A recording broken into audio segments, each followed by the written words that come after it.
Welcome to the Combat Learning Podcast. I'm your host, Josh Peacock. My guest today is Les Bubka, a thoughtful karate instructor out of England and a contemporary of Iain Abernethy. Les employs a different approach to teaching karate that he calls the inverted pyramid, a way to teach minimal techniques to beginners, grow their technique base as they progress through the intermediate stages of training, but then narrow their focus again as they become advanced into the black belt grades. This leads into his very learner-centered approach to training karate, allowing his students the freedom to find out how karate techniques work for them, instead of forcing them to master a single formally correct way of doing things, which allows them to construct their own style of karate in that process.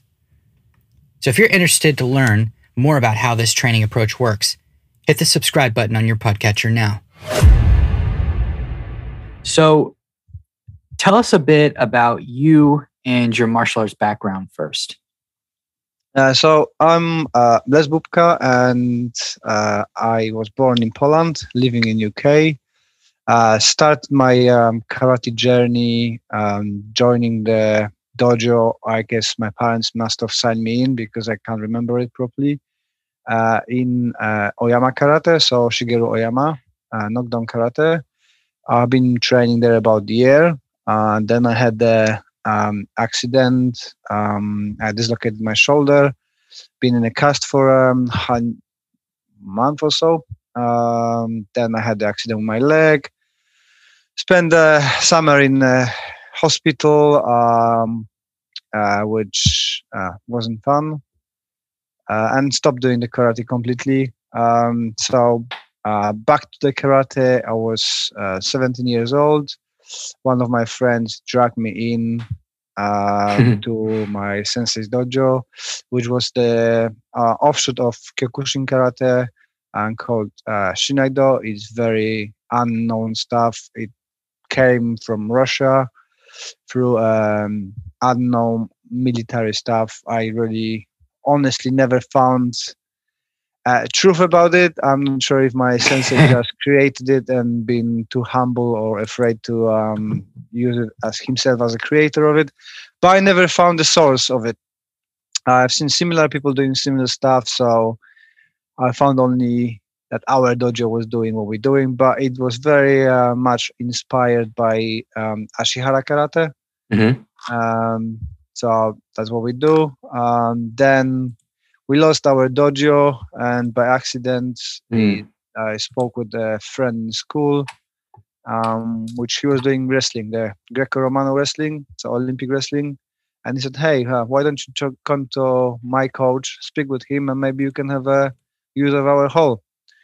And we done that. We started training with the wrestlers, and I fell in love with wrestling. So end up since 2002 doing wrestling, become the conditioning coach in that club, bring a group of rejected students, I call them, because nobody in Krakow wanted to have a group of girls doing wrestling. So we started that, and I guess become very successful. Actually, hoping that in near future, one of them, Veronika Zygmunt, gonna be featuring UFC. She is now the MMA world champion in one of the organizations. Wow. Can't claim credit for that because I'm not training with them for a long time. But they're doing great. And those kids from disadvantaged background, so nobody wanted to train them because they've been, let's say, difficult children. Mm-hmm. But we took them 12 of them, and I think 8 of them within 3 years become champions of Poland, or being qualified as within the league, because we've got a league. Well, you guys are super lucky that you've got wrestling in every school in states. So yeah. Then I moved to UK, started training here. Being kicked out from a dojo for asking too many questions and have opinions. So I decided that, well, it's time to start my own dojo. And actually, a few of the people from that dojo went with me. One became my wife and the mother of 2 children. And since 2007, I'm teaching my own stuff, and I'm heavily involved in mental health. and using karate for promoting benefits for mental health and physical health with students. Hey, good deal. In a So nutshell. one of them became your wife. That's a crazy.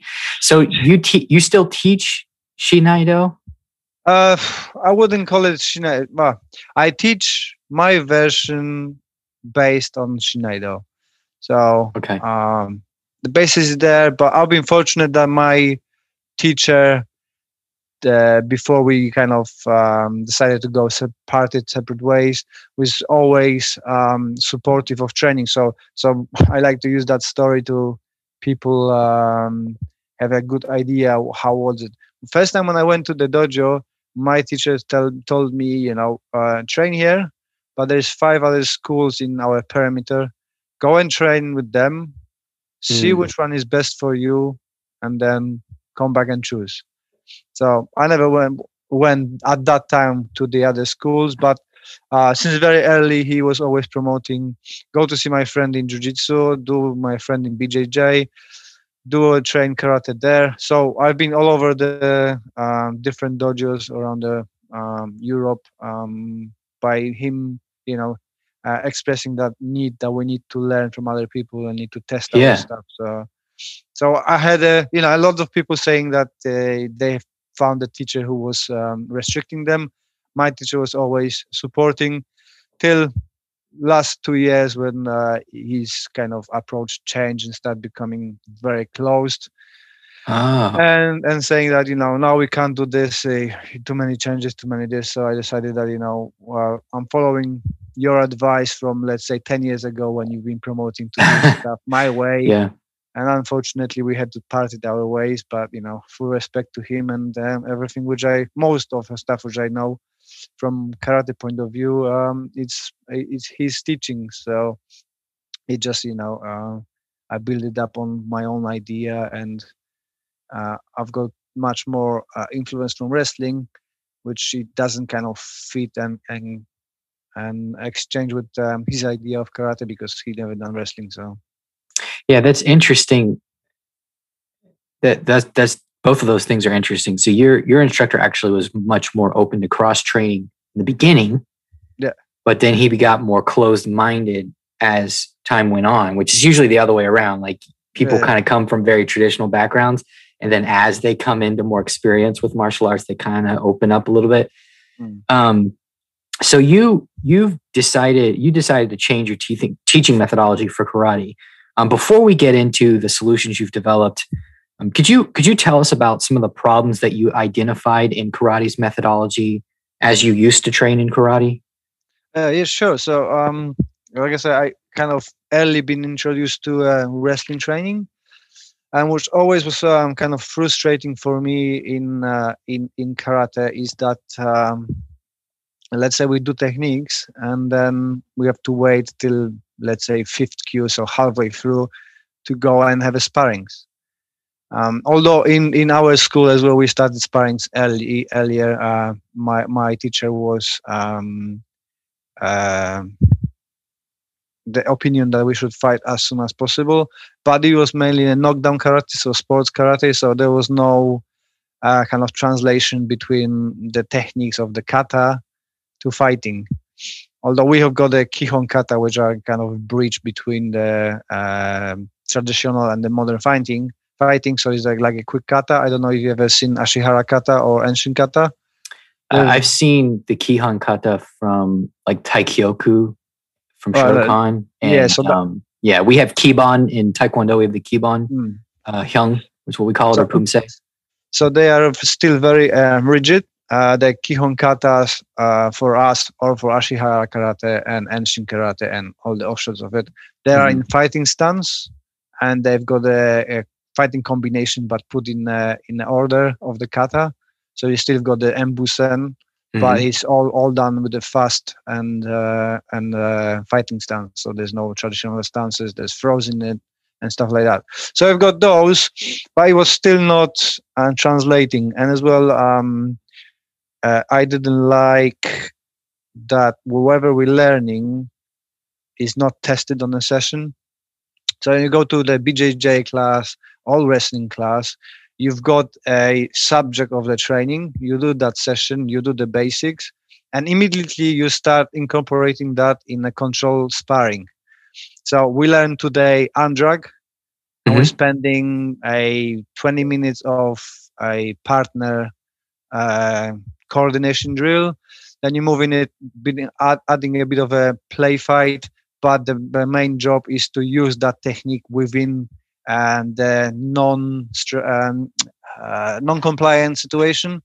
So people playing with it, but not working together. They try to stop each other. So Hmm. I was missing that in my karate, because it was all done with compliant, and the punches, the hand is kept there, and then we're working around that hand, doing 1,000 techniques, and everything works. So that was the main problem, that that none of karate people are pulling the hands back, if that makes sense. Yeah. Yeah. Those are some of the things, because I have a Taekwondo background. So that's one of the things that I noticed as I started to come into contact with stuff with training methodologies that weren't karate or Taekwondo or Kung Fu, because I did a little bit of that for a while too, that weren't those traditional. I started to come into contact with jujitsu and wrestling and you know, kickboxing, and I started to see, oh, okay, so things aren't quite being translated through kata. You're actually looking at what you need in a sparring match, and you're doing the basics, and then you're taking those and you're finding a way to apply those basics as soon as possible, instead of just leaving it after like one step sparring or some sort of compliant drilling exercise. It's definitely something that's is a huge problem. So you've come up with a few solutions here to kind of fix these problems. Um, you mentioned in one of your videos the inverted pyramid. So what is the inverted pyramid for karate training? So I suppose I'm guessing that it's same in Taekwondo. So for in our syllabus, in old syllabus, you've got the pyramids setup. So you've got a lot of techniques on the bottom. Let me just have a look on my grading syllabus. So let's say let's take the eighth Q for us. It Mm-hmm. was a stances 1, 2, 3, 4, 5, 6 stances 1, 2, 3, 4, 5, 6 uchis or the strikes 1, 2, 3, 4 thrusts 1, 2, 3, 4 kicks 1, 2, 3 free throws plus combination plus free kata, and that's a lot for a person who've been training, what, let's say 9 months, Mm-hmm. because usually you've got grading every 3 months, right? Mm-hmm. You're training twice a week for an hour and a half, so you've got about 36 hours, or let's say 40 hours, to do all those things. And as we know from the sports science, it's impossible. We should start with less and easy and Mm-hmm. build it up. Yeah. So I got rid of everything. And as well, we've got that separation in karate, I suppose in taekwondo as well. When you do kihon, then you go to the katas, then you've got the spar combinations, and then you've got the sparring. So there's the 4 elements within one training unit that you have to fit. So you've got about 10 minutes per each, plus cool Right. down, warm up. Yep. So I wasn't happy with that, and I thought how I can make it easier for people to learn and save time. So first thing, I changed the requirements and timing. So I went with the wrestling doesn't have a gradings, but Mm-hmm. I've been doing a little bit of a BJJ. Not that I can say I'm BJJ trained, but I done it Right. for a year, and I love their approach that you are training and you assessed after a year. So I got rid of all my every 3 months, 6 months training.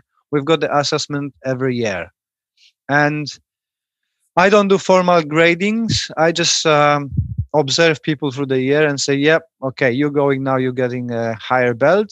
When we're getting to the level about fifth, fourth Q, which is a green belt for us, I'm starting to bringing external assessors.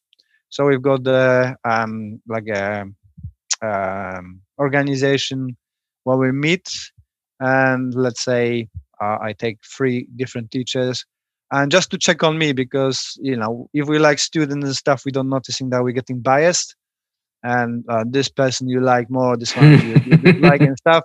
And there is Yeah. a space for even unwillingly you get biased and promote people and stuff like that. So I've got that people coming in and assessing my work as an instructor and saying, well, listen, this person needs to work on this and this. That's what you need to do.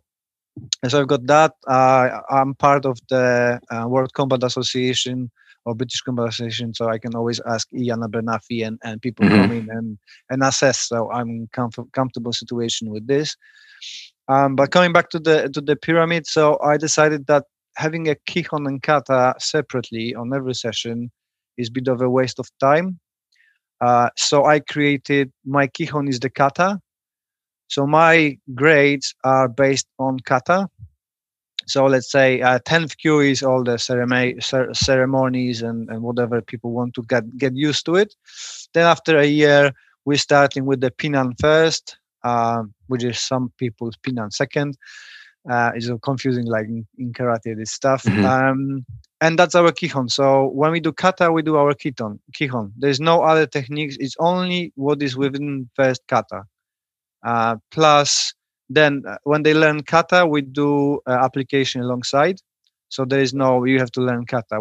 I usually start with the application because people learn easier when they know what they're doing. So if I tell you, cross your hand here, draw it down, people go million different, well, not million, but the thousands different approaches. One gonna go this line, the other one gonna go more vertical, more horizontal. But if I say somebody grabbed you, you need to hit that elbow joint from top down and scoop it outside, so you are on the outside of the person. And usually people do exactly the same thing. Of course, we have to take the in consideration different size of every people, so it's kind of individual. I'm not fussy about techniques. I prefer them work than look pretty, which I'm often criticized when my guy is doing kata because it's not so pretty. It's horrible. Yeah. So for us, it's actually a diamond shape. So we're starting with the like a point on the bottom, so the minimum techniques required, and then when kata grows, we're growing that amount of techniques and their difficulty. And when they go into the black belt, so the first dan, we start narrowing again. So we're starting to specializations. We've got the 12 kata in a system, but after being first dan, so the process starts early, actually about fifth Q. So by the fifth Q, you should know 5 kata, so 5 first pinans, yeah. And from that, you are asked to choose your favorite one. So we specialize in one. Then you're going up, you're choosing another kata. So by the first dan, you should have 3 favorite kata, 1 of the pinans and 2 more advanced katas. And from that point, you start specializing in applications and kind of creating your own fighting system, if that makes sense. And it's getting narrower. So by the third dan, you are assessed on your knowledge of those kata application, your ideas, and how you can pull it off, plus the teaching methodology if you wish to teach. But it's not a requirement like in some schools that you have to teach certain amount of classes, kids and stuff. I don't do that. It just it's about your ability to train and fight, really. But how closely connected are their specializing in a particular kata and starting to develop, with a grouping of kata to develop their own sort of fighting style within karate? How closely connected to that is with like actually sparring or doing something alive, like in jiu-jitsu, like positional sparring or something like that? So we've got the flow drills, and so from very beginning we're working with the partner. So I took exactly the approach from wrestling. So I teach the application for the kata section. Then we do it with the compliant partner. And then we're doing with the kind of a little bit resisting partner. Then we go to a counter fighting partner. And then we go into a kind of free sparring but it's not that, I will not allow you to do anything. So it's more a form of a play. So let's say we're doing a Jodanuke, and it goes to the Gedan Barai. So it's gonna be a block, I'm using more as an underpass, and then arm drag down as a Gedan Barai. So we're gonna do that with a compliant partner. Then the partner gonna start resist a little bit, try to stop you, and then maybe we can add that if you are not successful in this, they're gonna add the punch to your head or whatever in slow motion, and then we put the headgear and we test it as it is. Okay. So kind of that's how it works, and then we progress. So the kata is getting more complicated, so people do more complicated stuff. But then they have to decide what are their key strengths. So for example, for me, I know that under stress, I've got three things that I go to. Now my three stuff, which I do nearly subconsciously. And I unfortunately tested on let's say party when I was 18. That one apparent came in. I joined in the MMA gym and been put in a cage as a sparring partner. That's the automatically done the same. I done the open weight division judo competition as well, and the same techniques came in. So it's just automatically. I don't think about it. I'm stressed. I'm blank out. We drop our knowledge. You can do all the techniques, but under stress, you just drop down. And those three comes to me. So I'm looking for in people to work with their natural instincts. I don't want them to stick to the kata. Oh no, you need to do it like this. It depends what the nature is. I like to grab and wrestle. So probably if I would be introduced to wrestling before karate, I would never try karate because I say I like cuddles.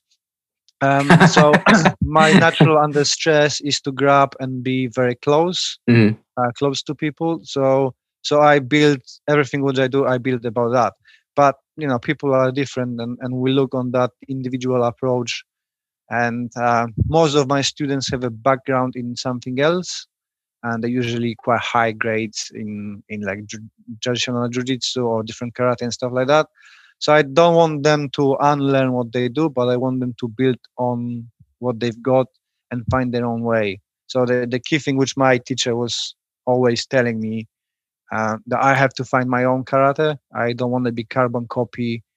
And actually, that brings me to the methodology that I hate: monkey see, monkey do. You copy me, and then I had somebody in comments about my video said that I need to do exactly 317 times kata, and kata will reveal itself to me. Well, I done more than that, and it didn't. So I am the person who likes to feel stuff. So my understanding of a technique is when somebody shows me, and that's why I like wrestling and BJJ, because if you've got a problem with understanding, you just can you show me that? Can we do that in sparring? And you've got that feeling, you feel how it works. If it works, it works. If it not, it not. In karate, there is a lot of space for bullshit. Oh yeah. Oh yeah. And I'm honest with my students when we're doing some techniques. I love doing overcomplicated, working stuff on a street, because I'm transparent with my students, saying that I don't want to waste time on self-defense. There are more things to do in life. I like to enjoy my karate. I like anatomy. I like to find ways of twisting my students and see where the painful places are in the body structure. But there are completely non-practical things. I think there is space for that if you're honest with the students. And when we're doing, and I've been told that many times, if you put this lock and you strike, you're gonna break the bones. And the simple question is to the teacher: how many bones did you broke in your life? That's a good question. How many students you end up with having a broken arm, or how many things you do on the street? And usually is, I don't know, somebody told me. So when I teach and I do something, I say, yes, it's painful. Do I think it's gonna work? No. I think when people are full of adrenaline and stuff, or being dragged or stuff, it will not work. Don't go there. but it's a fun thing to understand the body motion and how the body structure works, and we can play with it. But I cannot tell you if it's gonna work. If it's gonna snap the arm, possibly. If there's gonna be enough force, yes, that happened. You fell over, you break your arm, but on purpose, I'm not so convinced it's gonna work. If that makes sense.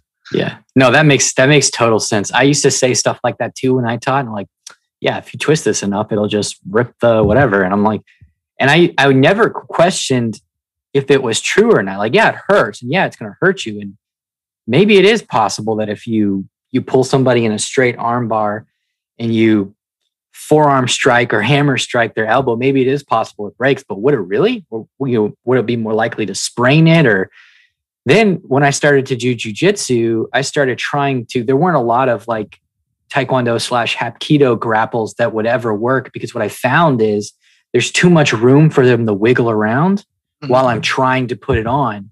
So I can never quite get it on just right to even do anything like that. So if I was in a real fight, I'm not going to just slap somebody into this standing arm bar and, go at it with their elbow. And then, the elbow, the joints they roll and so it's like they think like it's that quick, like it's an anime or a cartoon or something. Yeah, you're just going to pull their arm out straight, push their posture over, and then just bam, break their, we used to do that in Kimbo all the time. Yeah. And then I realized it's a lot more complicated than that. Joints have more range of motion than we assume sometimes. There's more things at play. You can do things with the shoulder, so you can move your elbow, and it's just way more complicated. And which is why I found out that the reason why wrestling or Brazilian Jiu-Jitsu, they tend to be better grapplers than somebody like in Hapkido, is not just because of the training methodology, but because the types of grappling they do deals with larger parts of the body. So you have more control over somebody at any given time, which is why you're more likely to get a jiu-jitsu arm bar on somebody than like a standing arm bar, like a Hapkido arm bar, just because you have more control over the whole arm and the chest and pinning them down and isolating their movement. Yeah, definitely. So Matthew, one of our mutual friend who told me about you, he mentioned that you do something to me that seemed to me like a more profound change to the traditional methodology, even than inverting the pyramid, which is also significant. But that was, you try to start students off training with partners, like immediately or almost immediately. Can you tell us about that? Oh, yeah. We don't do Kihon, like I said. The punching air. I come up on the end of the method, 70s and 80s methodology. Mm-hmm. So we do 1,000 kicks in the air, 1,000 punches in the air, and with power and speed. And that's how you're destroying your joints. Yeah, because that kime stopping motion and contraction is not really good for your joints, because you're sometimes missing it, overextending the joints. It's not good. Yep. And it's far better to kick the back, where you've got that stopping action that actually is something physically stopping you, not your own body.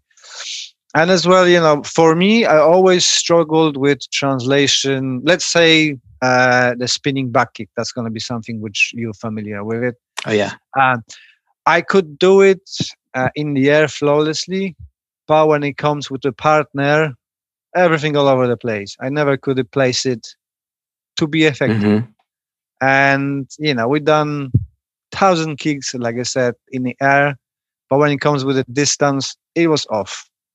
And then you get the people coming a step forward, stepping back, and the dynamics of the kick completely changes, because you have to do that adaptation all the time. The longer you're doing a kicks into the air, the more your body getting used to it. There is no resistance when you kick. There's no adjustment, because you are guessing that you are on the spot on, and it just doesn't work. So, and same with the being in wrestling and doing stuff with the guys, and watching them how quickly they learn with that hands on. we've got the warm up when you do leg entries and entries to the takedowns with some sort of equipment or even without, but it's immediately followed by the reinforcement with a partner. Oh, first, compliant and then non-compliant and sparring. And I thought that's the way to teach. That's the way to teach. You have to do it like that. And in karate, so much time is spent on mixing the air in a room that is just counterproductive. So when guys coming to me, my dojo, we usually starting warm up is either a pad work. Well, after the 2 minutes warm up, when we just go general warming up, then either we go straight on the pads so they know what we're doing. And it's not necessarily the boxing type or kickboxing type. We do as well limb control, and so if somebody hits you with the pad, you transfer, you do your techniques, takedowns and stuff like that. And or doing the applications with, if somebody comes in first time, it is more kind of accustomed to working in pairs, because especially when people coming from different systems or styles, they are a bit taken aback, because it's, whoa, we're touching each other straight away. I don't know people, where's the order and standing in lines and doing each knee. We don't do that. We're going straight into a partner work, and the only part we're doing in the air is a cool down with the kata. So after all the session, on every session, I do about 15 minutes of kata, when we start with dynamic kata, keeping the when everybody's warmed up, and then gradually slowing down to stretching, so people got a nice cool down. And but yeah, coming back to the training, they have to for me, even if I do unrealistic stuff, it have to be drilled with a partner, because even if we're doing a very fancy joint lock, you're still learning that connections with the body. So you're learning the body mechanics, how gravity works, how the angle works, and stuff like that. So yeah, first in, straight in, partner work, and off you go. Hey guys, real quick before the episode continues. If you're wondering how you can supercharge your training in a way that helps you actually perform better on the mat or in the ring, I've got the perfect thing for you. I've taken the scientific concept known as transfer of learning and distilled it down into a handful of dead simple, easy to understand rules you can use to supercharge your training today. And the best part is that it almost always makes training more fun, not less. Now you don't have to spend hours and hours of drilling just to fail when your practice gets tested in sparring or competition. Instead, you can take these simple rules and transform your drills and exercises into rapid skill-building machines. Your classmates and training partners won't believe your progress. And if you're an instructor, your students will get better faster than ever and have more fun while doing it. Go to combatlearning.com/transfer to sign up to our email list and grab your transfer cheat sheet now. Plus, you'll never miss an episode and get access to exclusive tips. And just to say thanks, I'll send you my Introduction to Motor Learning for Martial Arts PDF so you can get up to speed on the powerful concepts we're discussing on this podcast. So go to combatlearning.com/transfer now to get your cheat sheet and other goodies. That's combatlearning.com/transfer, TRANSFER. That's great.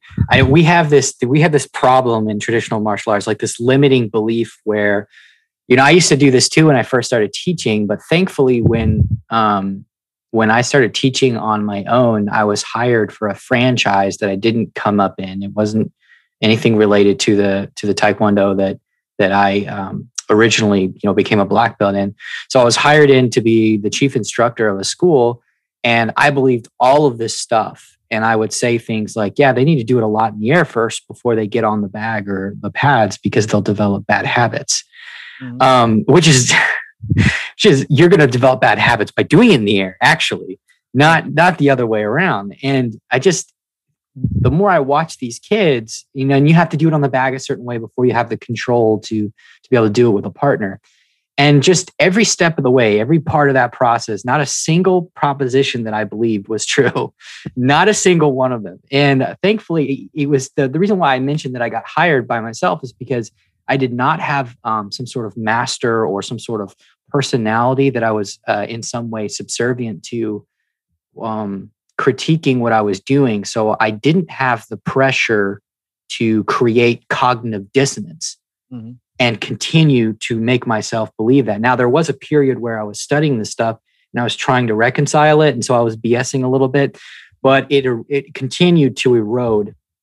And I realized that in terms of something like motor control, that the specific information that you use to control targeting for a back kick, for example, you need to see the body.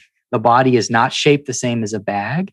It's not the shape the same as the wall or the point that you're looking at. I used to tell the kids, you see that? Figure out a point on the wall, look at the point, and then kick at it.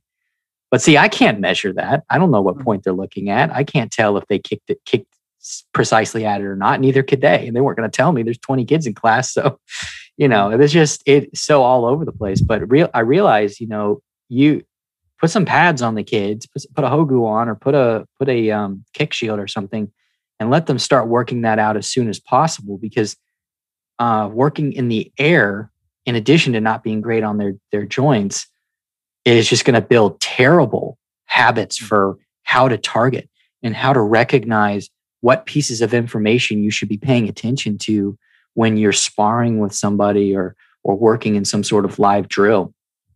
And it's just funny how we come up with all these intricate rationales for why we continue to do the traditional things.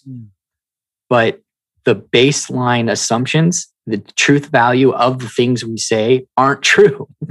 Yeah. So we come up with an artifice to protect these beliefs, but the base propositions aren't actually true. We don't try to actually find out if they're true or not. So they sound reasonable and they sound intelligent and articulate, the way that we defend how we do kata and how we do our training methodology. But there's just, I don't know, it's like a squid when it squirts out ink. What we find ways to obscure things more so that we can hide behind that.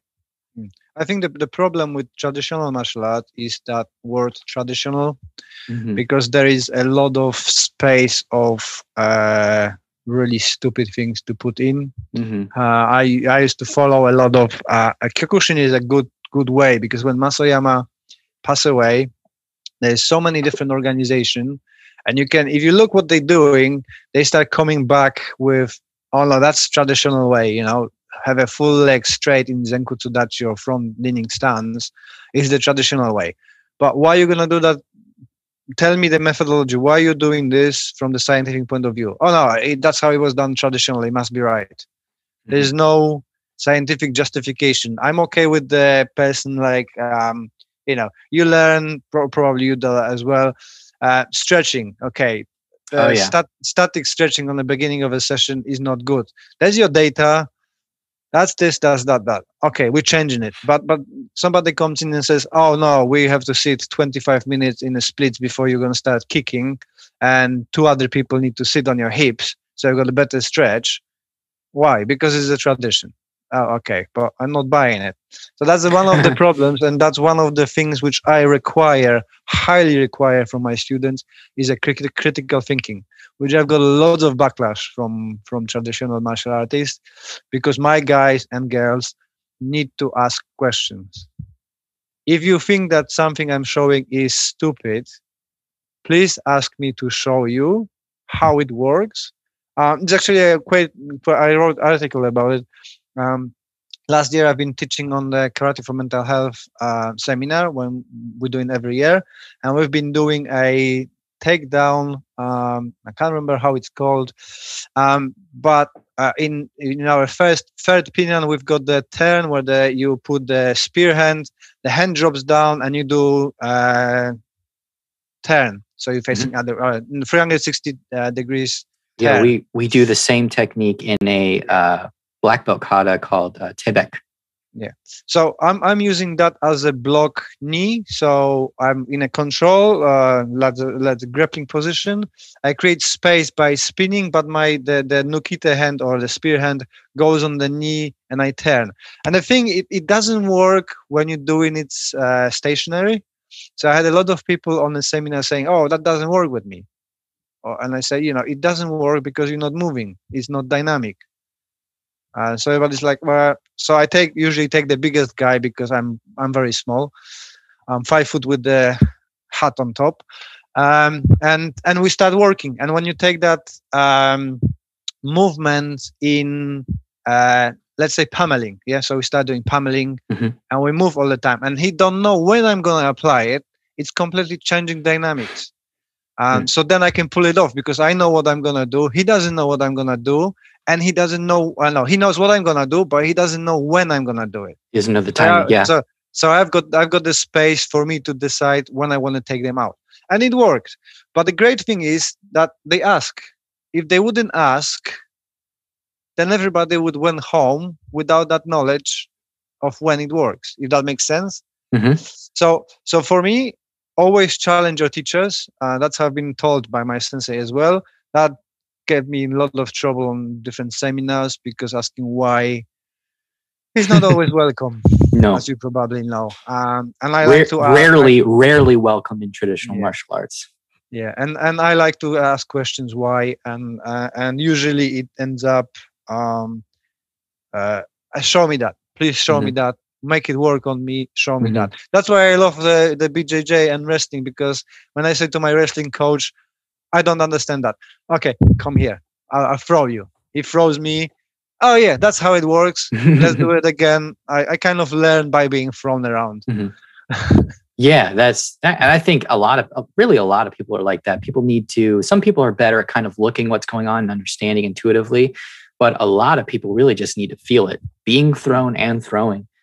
And honestly, all of us, there's a point at which everybody has to do that in order to develop, because you just have to do the thing to get better at it. And it's funny about the asking questions, because sometimes even in jiu-jitsu that becomes a taboo too. But at least in jiu-jitsu, when you have purple belts sniggering in the back and at what the instructor is teaching, it's a black belt who has lots of experience. So it's not, they usually know what they're talking about. But there's nothing particularly, when you're respectable about it, there's nothing wrong with asking in earnest, asking an instructor, hey, I don't understand why we're doing this. If we could do X, Y, Z, or if we could do this or that, because they really should have an answer for you. They should have a good answer for why it is, not just, this is just the technique that we're doing. This is just the way I like to do it. Yeah, that's not a good enough answer. That's the other thing which drives me up the wall in traditional martial arts. It is, why are we doing this? Oh, because my sensei says it, because that's the way we've always done. There's no space on that, I don't understand it. Please explain to me.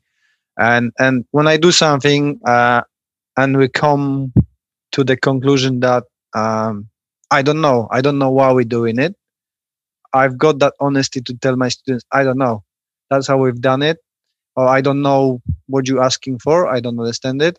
But I will go and research. So I can ring Iain and say, Iain, hey, why are you doing this like this? Can you explain to me? Because let's say I've done it for X amount of years, but I cannot explain it to my students. Do you've got the other view on it? Because we get in our bubbles. So I sit in my bubble comfortably. I'm doing my stuff, but we need to take ourselves out of the bubble and look through somebody else's lenses.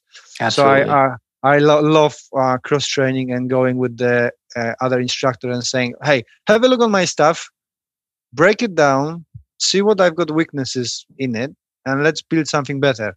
And I find Iain in particular really good. And every time when I got chance to train with him, I love to be partner with him, because it's like being children again, I do something and say, oh, how did you do that? Show me that. Oh, show me that, Iain, because he's a bit taller than me. Is he a bit taller? Maybe same height, but his body construction is completely different. Yeah. So when I met him, we had he doesn't remember that, but I should have recorded. When we met on the first seminar ever, we've been discussing the cross buttocks throw, because he's a bit bigger than me and he can pull it off from the bigger distance. And I said to him, listen, that's not going to work with my body.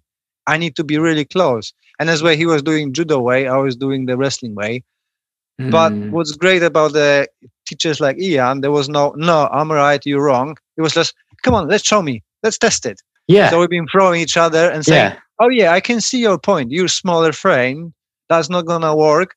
Yeah, just change it. Just do it your own. Yeah. And is that the hip toss? Is that what you're talking? The cross? Yeah. Okay, I know exactly what you're talking about between the judo and the wrestling way. Yeah, that would be, it would be the same thing for me. I've never been able to hip toss anyone from without just totally pulling all the space away and getting under them. I can't pull them up onto me. I can't do stuff like that. But yeah, the funny thing about traditional martial arts, and you said that one of the things you hate about it is just the moniker seems to impose its own limits on it. What we consider traditional martial arts is largely a late 19th century, early 20th century phenomenon. And everything down to the way that we warm up in karate or taekwondo is in many ways not even Asian. It's an imposition of physical culture in the West that found its way through Jigoro Kano into judo and found its way into karate and into the physical, the wushu culture and kung fu. And all these people don't realize how much influence Western pedagogy, very outdated Western physical education ideas have found their way into what we consider traditional karate. People was like, this is the way my sensei did it in 1895, or, probably more like 1920. And and what they're doing is from something that Jigoro Kano got from, or not Jigoro Kano, but something that Funakoshi got from Kano, and it found its way into the other karate styles, and it was actually not even Asian to begin with. And it's just, people just don't know this stuff, but it's not really, we call it traditional. Even in the sports science, they'll say, yes, the traditional approach to physical education in the West is this, and it looks exactly like what we do in karate. But it's not what they did in 1850 or 1800 or 1750. It was different. The thing which gets me, it's I've got a lot of friends I pick on, I'm not picking on Shotokan, but they are a great example because it's everywhere. So Funakoshi himself been changing everything. It also changed everything to fit it to new reality. But you get people from Shotokan, they will not change a thing because we would change the master's teaching. We need to preserve those teaching. And it's fine by me doing a restoration or preservation of the lineage. If somebody is, I want to be doing this way, not changing, I'm going to do exactly, it's fine. That's a legitimate historian work, and I don't have a problem with this. But I've got a problem when they tell you that you're not doing karate now because your foot is in kokutsudachi or leaning back stance, 3.5 degree off, and you changed your kata, and it's not what we've been told. Because if you look, that's the one common thing with all the old masters. They've been changing. They've been going to different teachers, stealing stuff, and improving their own. And that's what we should do ourselves. I'm saying I'm a great thief. If I see something works, I'm immediately taking it and consider it mine. I do give credit when it's from somebody, but that's my job.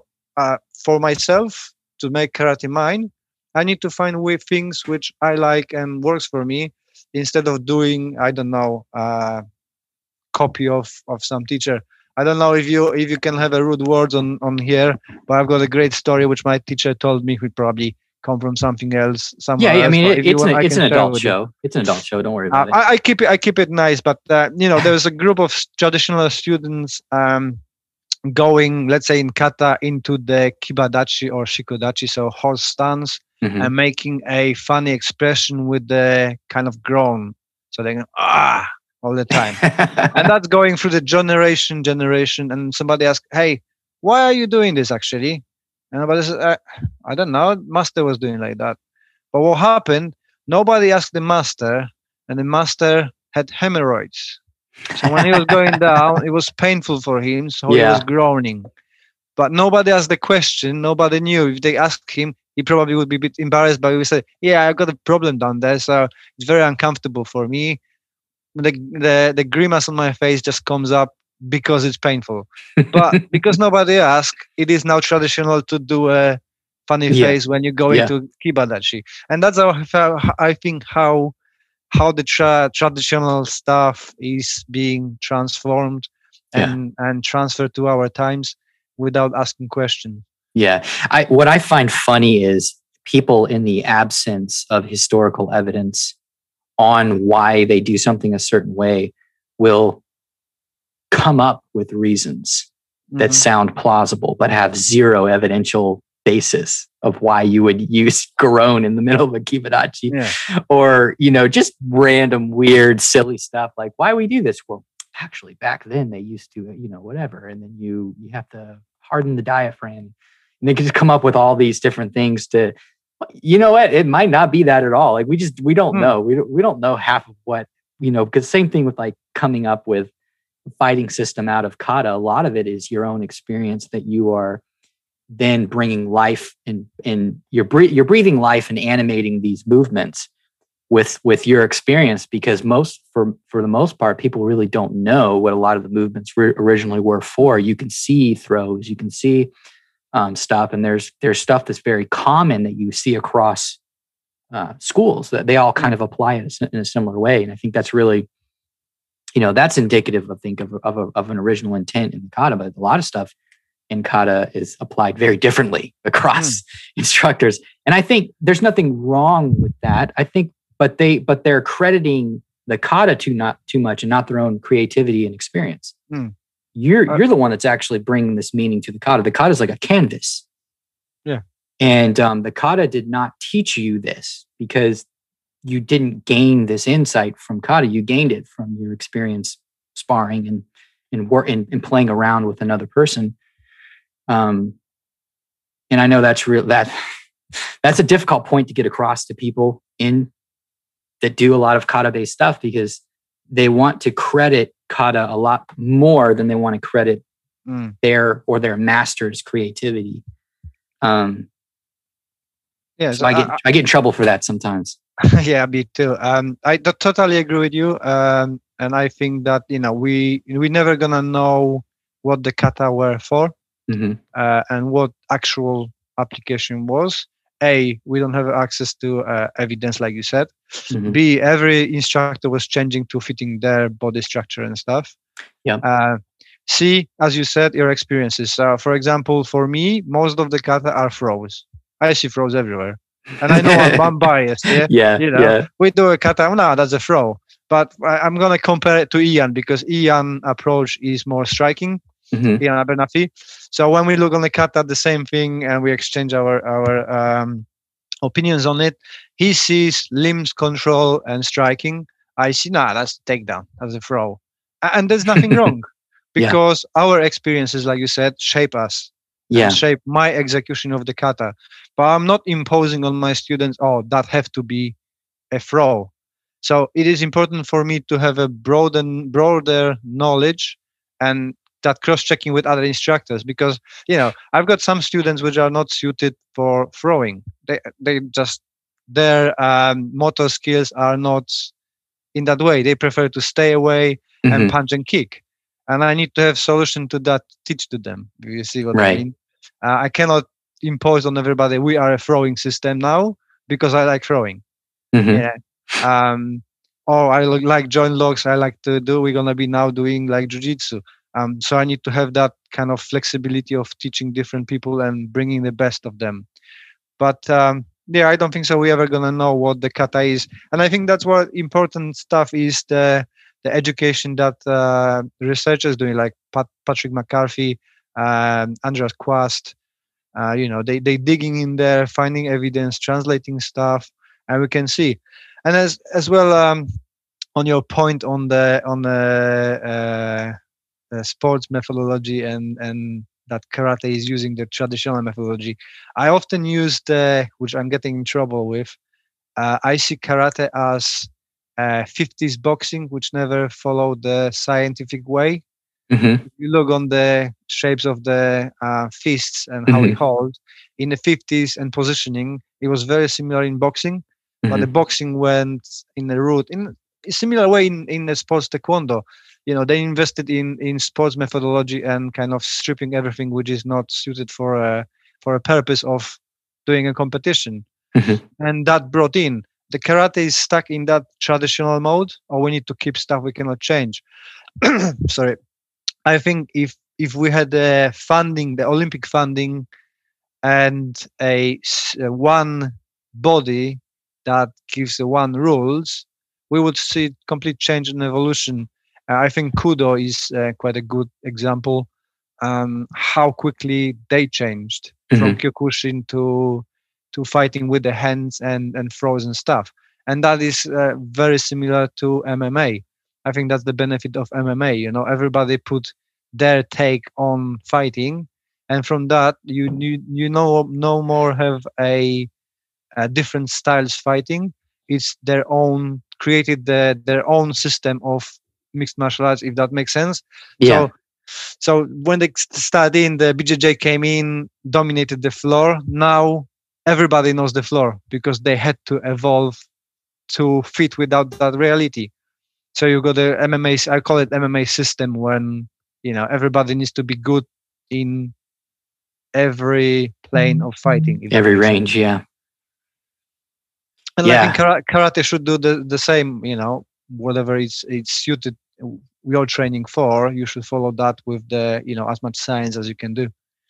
Yeah, definitely. One of the things I like to say is that sports culture, although it introduces weird metas when you have specific competition rule sets, I think that it really doesn't matter, because you always can do different things for your private training in your dojo or your dojang, and you can always use your same karate to also compete in other adjacent modalities, such as different types of kickboxing, contact kickboxing, different types of knockdown. Some knockdown karate tournaments are open, so you don't have to always do your point sport karate too. So I think that having something that organizes the broad number of dojos that are in your organization, something that organizes what they train towards, keeps them more honest. It keeps their training honest. And so it doesn't matter if some weird things, wacky things come into play. All the boomers and the old traditionalists are going to complain about it. But at the end of the day, the training is more honest because it's tethered to a living, objective training, not training, but competitive rule set that you have to be good within that rule set in order to win. And so your training methods will organize themselves towards things that work better to that end. So you can't slip in as much nonsense into your training. Yeah, definitely. I like to use the description of karate have got many faces. But it is up to a student and a teacher. I've been struggling with that for a long time. I try to fit karate into what people would like to do. So I went through the stage where I transferred my club to MMA. So doing a gloves, no gis, but I didn't feel it. And people noticed that I didn't feel it. It was kind of mixed match. And I wanted to do karate anyway. And then I looked honestly what I want to do with my karate. Is it want to be a self-defense? Is it want to be sporting? If sporting, what rules? Because my background is in knockdown, so that's I'm naturally drawn to that one. Or do I want to focus on meditation, or do I want to focus on mental health? So I chosen the mental health and meditation. I've got a group of up to 90 years old people doing karate katas as just a meditation. But you have to be honest with yourself, and students who coming in, they have to be honest with themselves. What do you want from karate? Because it can provide. There's nothing wrong with being, point fighter. If that's what you want to do, focus on that, and like you said, use all the data you can and practices, and then not necessarily bother with self-defense. If you're not planning on defending, you want to go and focus on sports, whatever strange rules they've got, you train for that. It's same with wrestling. You can't grab legs. Yeah, Nobody complains, oh, wrestling is rubbish because you can't grab legs. absolutely. Everybody understands that's the rules of the sport. That's what we do, and off you go. Judo, you cannot, you throw somebody, you won. How many times you throw somebody on the street, they're gonna bounce back, and start punching you. And BJJ is a good example as well. All kinds of weird stuff in jiu-jitsu. All kinds of weird stuff. So it's just having that clearly defined what you want from your training. And for a coach, what do you want to teach? I'm not feeling comfortable teaching self-defense because maybe I've got skills to do the physical encounter, but I don't have a knowledge about broader self-protection, awareness, law and stuff like that. But I refer people to other instructors. I don't have a problem saying that, listen, maybe my classes are not for you because you're looking this, but I know this guy, go and check it out. I always say to my students, I rather have a happy friend than the mediocre student who is not happy in my dojo and just comes because wants to keep me happy or for whatever reason it is. Yeah. So honesty is the key, I think. Yeah, that's really good. It's refreshing too, because over here, people's like, well, they like self-defense. We're going to teach self-defense now, but what is it? It's like, okay, we're going to cut the pumse or the kata out and we're just going to do one steps, and that's self-defense training. That's not self-defense training. It's not even close to self-defense training. You're not preparing anybody for anything doing that. Yeah, I've been guilty of using the self-defense on advertising before I kind of sat down with me and myself and go through what actually I want from my training. Because of a fear, you think that you're doing karate and people not going to come. If you've got a clear vision, it's like with everything online as well. If you know what content you're producing, there will be people who will come, who will enjoy that. Oh yeah, absolutely. But the problem is, if you don't believe in what you're doing, people are gonna sense that. Especially, I'm working with autistic children and young adults, and if you just have a little bit less confidence, or you're not convinced what you're doing, they sense it straight away. So there's no space for bullshit. Nope. So you have to be yourself, and that's a good lesson. So that's how I approach my training. I try to be as honest as I can. Sometimes it's difficult to admit to students that no, I actually not feeling comfortable doing this. Let's abandon that ship and do something else. So, but those who like you, like your training, like methodology, will stay. Yeah. Others will go, hopefully, to the better ways, and they're gonna be happy in training, and they're gonna recommend you as well. Because if people go to the other club and they've been asked, oh, why did you come here? Oh, the guy from the other club said, seen me not being happy here, and he referred me to the other person. You're getting that credibility with other teachers as well. Oh, he's a decent guy, he's an honest guy, and that kind of spreads around your community, I think. Absolutely. But the thing that I've come as I've matured as a person, and it wasn't like this in my early 20s, but I think a lot of traditional martial artists, they try to be everything to everyone because they have a lot of external pressure that makes them insecure about themselves as a martial artist and not as a practitioner of the style that they do. You might be an awesome sport karateka. You might be super good at that rule set, and you are so qualified to teach it, and you can coach people at a high level, but your marketing is schizophrenic because you think that nobody's going to come if you don't advertise self-defense and cardio fitness and the traditional, some people are really into the artistic and the aesthetic aspect or the cultural aspect of karate or taekwondo or anything like that. And you're afraid of that. And it's just not true. Your messaging will attract the right people. Now, if there's no market for that, then you won't attract anyone. But there is a market for people who want to challenge themselves and compete. And you can see this with Brazilian Jiu-Jitsu. There's an incredible amount of people that are just regular people that go into and start learning Jiu-Jitsu, and then end up competing. Mm-hmm. And there's just so many, it's so strange with jiu-jitsu. A lot of them don't even come to compete, but so many more people, just regular people that start training jiu-jitsu, end up at least in one competition that might have never competed if they went to a traditional taekwondo program or a traditional karate program, even if they had a competition team. And I think that a lot of people, especially a lot of men, maybe in their 30s and 40s, they used to be wrestlers in high school, and through college, they did a little this or that, and they want to get back into a combat sport. They want to challenge themselves, and then they're hoping maybe to compete again. There's a lot of those guys out there that are real competitive, but they don't have any outlet. Yeah, and as well, it's kind of, I speak with my friend who does a BJJ in Poland, and he's a coaching as well, Jukado Kempo, so he's a police officer as well. So the reasoning for a man about 30 as well is we're starting dropping our testosterone. Oh, yeah. We kind of mellowing. But that's the last stage when you're going, yeah, I actually can do. And you still got that 20-year-old living in a 40-year-old body who tells you, yes, I can do it. Yeah.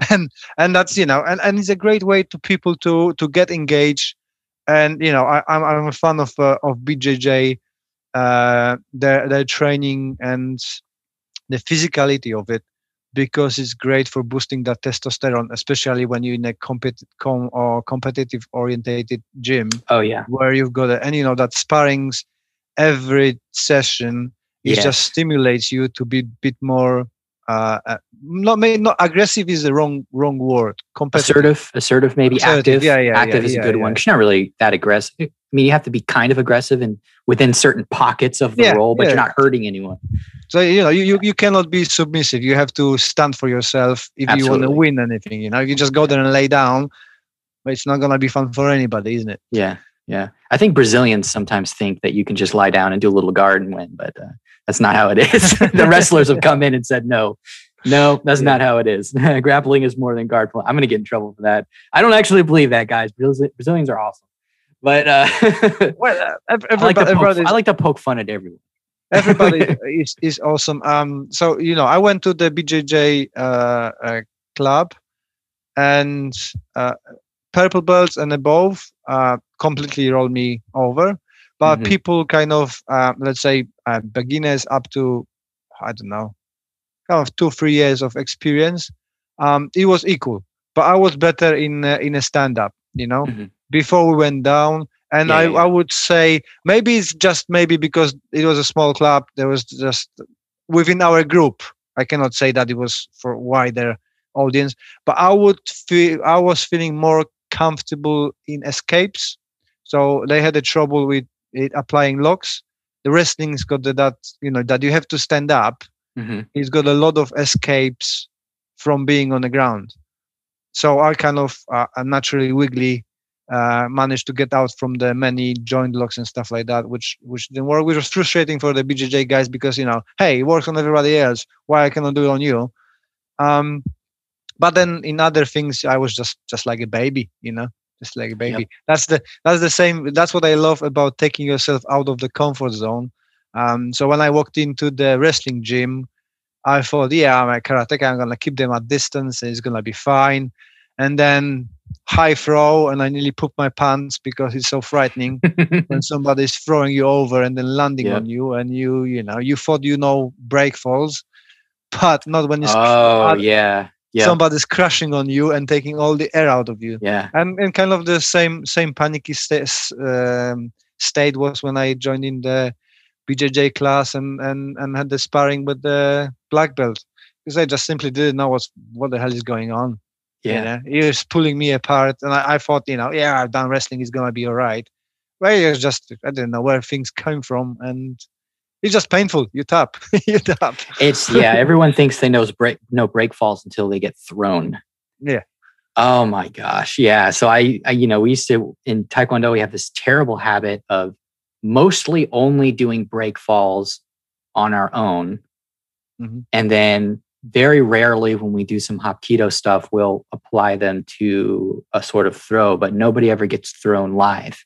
And when I started doing jiu-jitsu and finally started doing some stand-up, Oh man, you know all the things in your head to do, but you don't have the habits. And so you end up your knees knocked together, you crush your groin, your head, you don't keep your head off the ground, you don't relax at the right time or tense at the right time, and your arm is too far in or too far out when you slap the ground. Like it's just, it's like with Mike Tyson, like everybody has a plan till they get punched in the face. Yeah, It's just exactly. like, everyone knows how to break fall until they get thrown, thrown by a judoka. Yeah, that's the exactly same thing with the punching in the air and punching somebody. Absolutely, two it feels different. Worlds. Yeah, feels different, and then they start moving, and you're like, why isn't this working? Yeah. Well, you never learned how to punch in the context of a moving opponent. So you're missing the timing, the targeting, and the distance management aspect of it. That's just basically all of martial arts is that when in terms of sparring. And you never learned any of that when you're punching in the air. But yeah, so moving into wrapping up, I really enjoyed your video about how wrestling changed how you do karate. And you've kind of talked about a little bit in terms of training methodology, but how else did wrestling change the way you do karate? I know you mentioned some about how you do stances and how you approach rigidity and things like that. So can you talk to us for how being in contact with the grappling martial art actually changed how you do karate? So I don't know how it's in taekwondo. I never done taekwondo except once went for the sparrings and actually they beat my ass in Poland. That was a nice experience. Olympic guys they get a lot of crap. They're actually really good at sparring. Yeah. So the first thing in walking into the gym, the wrestling gym, the acrobatics and the strength is through the roof. The guys with their strength and what they can do with their body is just amazing. So I went there. I thought I'm kind of a fit guy, I've been kicking a lot, but my spine flexibility was non-existent. So doing throws was very difficult on the beginning, and then you gradually get that flexibility and strength, and you can pull throws and actually punches and stuff from weird angles that I never expected that it's gonna be efficient. Yeah. And the things would change. In karate we've been told, keep your spine straight, keep your chin up so everybody can punch it, and then work with that. Yeah. In wrestling, everything is very flexible. So I when I teach now, I always say relax your spine. You've got way more mobility in the spine, and that gives you allowance for avoiding punches, so the head bobbing and moving your shoulders, give you better entry to all the techniques if you're in a grappling situation, and then you can manipulate people better because you've got the strength. So we incorporated as well a lot of exercises from wrestling as a warm up. When I've got mats, we always do breakfalls and rolls and standing on their hands and all sorts of things they do. So that was one thing. I noticed that most of my blocks in karate blocks are used in wrestling as a limb control or accessing the trunk. So the Jodan Uke is under pass for me, we call it diver. So you're going under an armpit and going to grab the back and take down. So that's changed completely. The blocks for me no more existed in I strike somebody's hands. It is all manipulation of the other limbs or other bodily parts. What else? Looking on the movement, like I say, I see throws everywhere. Every kata is just throws. It throws. So it kind of impacted me because I like it. I probably that's kind of with me. Like I said, under pressure, I'm going to grabs and throws naturally. So it's very fitting with me to grab and be close to the people. So my karate changed from being a clumsy distance fighter to be, let's say, competent. Maybe is the right word. Competent stand-up grappler within the karate realms. So more of like a clinch fighter almost. Yeah. So I like that distance. I can cover myself. I'm small, so I can run around people, and with that spine flexibility, I can hide and use somebody's body as a shield, if that makes sense. And the teaching methodology, and relaxation, so we're not doing my dojo is not a typical karate dojo. We are very relaxed. We drink whenever we need it, and it's no drinking in the class. You need to be tough. You need to overthink. You need to drink. You go and drink. I don't want you to be dehydrated and damaging your health. We chat, we laugh, so it's very relaxed atmosphere. We only do a ceremony because I like it. There's no kind of religious meaning to it or stuff, and it's just nice to sit down and think that I need to focus on what I'm going now, leave my problems behind, and meditation and ceremony does that for me and for my students. And as well, we're not attached to the gi, so many of my students prefer to train in t-shirts, and that's fine. I think that's the main key points. Very cool. Yeah, ritual is still important. Just because we don't, when we talk about attacking tradition, we're not really we're not attacking all the trappings of tradition. We're attacking like poor training methods mostly, or just really like, the rigidity of class. Like karate back in the day was not that rigid. It only got rigid after like military mass teaching instruction techniques methods got matriculated down into martial arts. I mean, in Taekwondo, for example, a lot of what we do is funny because people think, Taekwondo is a 2,000-year-old martial art. It's not. It's like 60 years old. Yeah. And these are ancient practices that we do. Actually, no, General Cui trained with the U.S. Army, and a lot of what we do when we line up and stuff like that is based on those military protocols. So, sorry, guys. I'm sorry I burst all your bubble about the ancient tradition of Taekwondo and karate and all that kind of stuff. Post-war, karate was totally changed post-war, and Taekwondo is a post-war phenomenon as well because it emerged around the 1955 and 1960s. It's based on Shotokan, isn't it? That's my belief.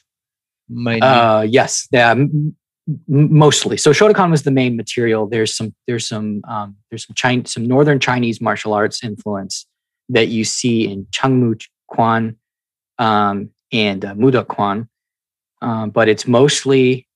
Here's the interesting thing: most people don't know this. Do you know Bogu karate? Have you heard of that before? No, I might have, but it's like it's more of an Okinawan thing.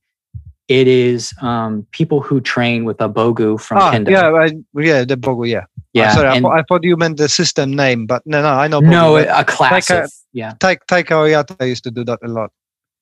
Exactly. So one of the founders of Jido Kwan trained under, I think, one of the Kyudo-kan. They practiced full contact with bogus. And that's how we ended up with the Hogu, the armor in Taekwondo. And that's why it is instead of, because a lot of the Kwans practiced sport karate with a point system and they were good at it. But we ended up developing towards the Olympic style Taekwondo that's continuous and full contact at the black belt level, because of the influence of Jido Kwan and the Koreans that trained in the full contact Bogu karate. And I believe that Oyama trained in one of those ones that some of the Taekwondo people do. Oyama knew General Cui as well. He actually came and taught some seminars to Taekwondo people. And Oyama was a Korean. Yeah. And it's just funny the way that Korean martial arts is viewed now, especially Taekwondo, when in fact Koreans who took karate and made their own sort of thing were actually pioneers in full contact. People think of and the Japanese were pioneers in full contact, but the Koreans were right there. It's just their place in it's been obscured. But it's just really interesting how that ended up in Olympic Taekwondo through the Jido Kwan, because they trained in most of it was Shotokan, but they trained in some of those full contact schools in Japan and Okinawa. Yeah, that's a weird piece of esoteric knowledge. From Korean styles, I really like Taekyon. Oh yeah. Dancing. They do the. unaware person of the history and stuff. I love the way they moving. I love the way they moving, that kind of dancing stuff. Yeah, the fluidity. They become really skilled with their legs in really interesting ways. I don't think the pace is not quick enough. I don't think you could use a lot of that in like Taekwondo sparring. But it's definitely something interesting. It's fairly uniquely Korean. It's probably one of the only things that Koreans didn't fabricate after the World War II of Japan and the Japan occupation to try and bolster, because they tried to say Taekwondo is like, 2,000 years old and Subakdo and all that is ancient. They tried to make up a lot of stuff to mythologize their martial arts because most of it was from Japan or China. And everybody hates Japanese, isn't it? Everybody hates Japan, and China's, people don't really mind because they use the Chinese alphabet and everything, not the alphabet, but the calligraphy. But they didn't want to be Chinese. They wanted to be Korean. So, but even there's sources of ancient Korean martial arts, like the Subak and the whatever. And it's all Chinese, right? Yeah. It's all Chinese martial arts.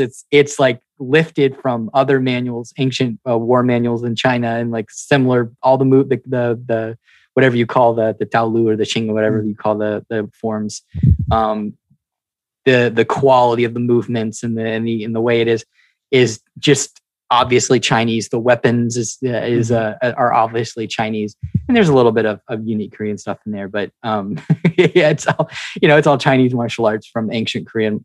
They just kind of stole that from China and started to make it their own thing. But I don't know what happened to where the indigenous martial arts kind of fell off, but I know that a part of that was the Japanese occupation for a long time. And even though Koreans hated the Japanese, they only ever wanted to do Japanese martial arts after the war. So you had to teach Shotokan at that time or judo until they did that patriotic project where they created their own martial art they want to rally around for national pride. But yeah, that was a little bit of a tangent, but yeah, really interesting history. Where can people find you if they want to look more at your material? Best place is lesbubka.co.uk. From that website, you can find me everywhere. But I think my surname and name is unique. So if you type in the Facebook Les Bubka, I'm all over the place. Everything is on Les Bubka or Les Bubka Karate Jutsu. So my books, my work is all under that name. Awesome. Well, your videos I enjoyed your videos. They're really interesting. You're doing a lot of interesting, cool stuff with karate. I know it's probably really late over there, so I'm going to go ahead and let you go. But I hope we can do this again sometime. Yeah, sure, no problem. It was pleasure to be with you. And I have to say that I did know your podcast and I listen to it quite regularly.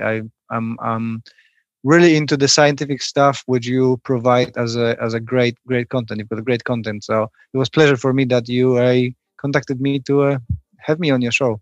Oh, I appreciate it. Thank you for telling me that. Not a lot of listeners right now, but I always like to hear from those few who do listen. And yeah, dude, I love to have. I'll have anyone on the podcast that's doing and thinking interesting things. So, thank you. Thanks so much for listening to the Combat Learning Podcast. If you enjoyed this episode, remember to leave us a review on Apple Podcasts or Google Podcasts or your podcatcher of choice. It really helps us out. Finally, this episode, including the intro music, is produced by Micah Peacock. Thanks in advance, and I'll see you on the next episode.